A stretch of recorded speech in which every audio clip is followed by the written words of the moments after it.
Friends, Deepa's drawing বক্সে তোমাদের স্বাগত। আজকে তোমাদের সাথে সুতির কাপড়ের ওপর একটি ওয়াল হ্যাঙ্গিং শেয়ার করব।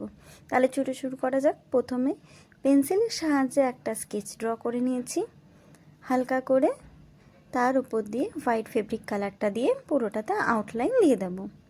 এটার জন্য ব্রাশে জিরো ব্রাশটা ইউজ করেছি রাউন্ডে, তাই এইভাবে প্রত্যেকটা রাউন্ড করে নেব।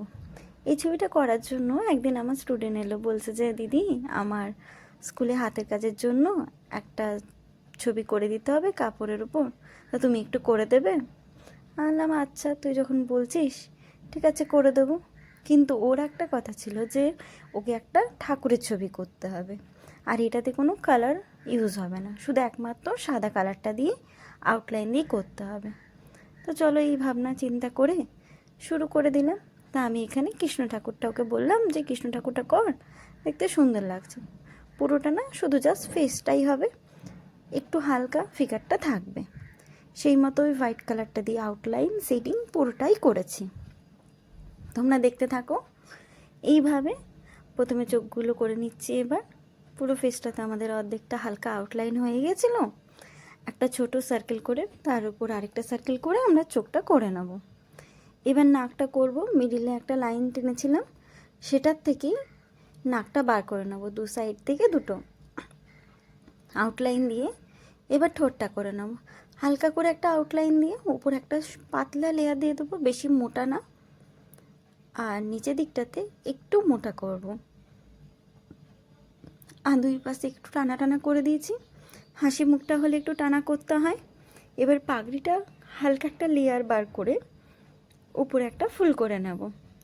এবার আমি বলেছিলাম যেখানে কোনো কালার ইউজ হবে না, তাই হোয়াইট কালারটা দিয়ে উপর থেকে নিচের দিকে একটা টান দেব।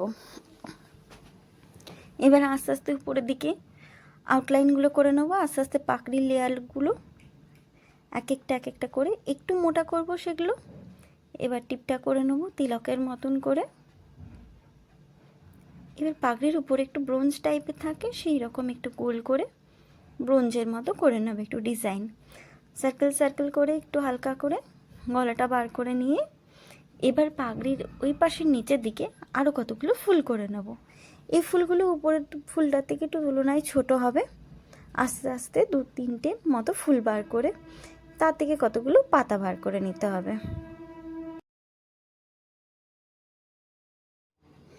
এটা করার পরে এবার চুলের লেয়ারগুলো বার করে নেব, এক একটা লেয়ার উপর থেকে এবার নিচের দিকেও করে নেব। আস্তে আস্তে একটু এসের মতন করে এক একটা লেয়ারে ভাঁজগুলো করে নেব ছোট্ট ছোট্ট করে, বেশি না। প্রথমে একটা লেয়ার, তারপরে আরেকটা লেয়ার, এইভাবে দু তিনটে লেয়ার করে বাঁ দিকটাতেও করে নেব। এবার কতগুলো মালা করেছি, প্রথমে একটু মুক্তোর মালা করেছি, ওখানে একটু জল পড়ে গেছিলো বলে একটু স্কিপ করে নিচে আরেকটা চেনের মতো করে দিয়েছি। প্রথমে একটু সার্কেল করে তারপর আরেকটা সার্কেল করে একটু জাস্ট একটু ডিজাইনটা করে এবার গলায় তো ফুলের মালা থাকে, সেই রকম মতো এখানে ফ্ল্যাট ব্রাশটা দিয়ে একটু ফুল করে নিচ্ছি। জাস্ট র্যান্ডাম একটু ফুলগুলো করে নেবো, বেশি ডিজাইনে কিছুই নেই। তা সত্ত্বেও এবার তিলকটার ওপর আমি একটু কালার করে দিলাম, বললাম না হলে একটু হয়, তাই হলুদ কালারটা দিয়ে তিলকটা করার পর ব্রোঞ্জের দু সাইডটা যেটা ছিল সেটার উপর একটু ডিজাইন করে দিচ্ছি। দুটো সাইডে করে নেবো, ছোট ছোট্ট, বেশি বড় নয়, হালকা করে দুটো সাইডেই।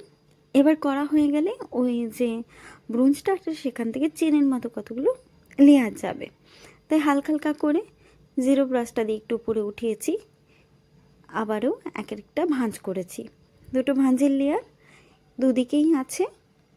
এটা হয়ে গেলেই আমাদের ছবি কমপ্লিট। এইভাবে তোমরা খুব সুন্দরভাবে ওয়াল হ্যাঙ্গিং করতে পারো। যদি ভালো লেগে থাকে তাহলে ভিডিওটি লাইক, কমেন্ট ও শেয়ার করবেন, এবং এমনই আরও সুন্দর ভিডিও পেতে হলে চ্যানেলটি সাবস্ক্রাইব করে পাশে থাকা বেল আইকনে অল অপশনটি সিলেক্ট করে দেবেন।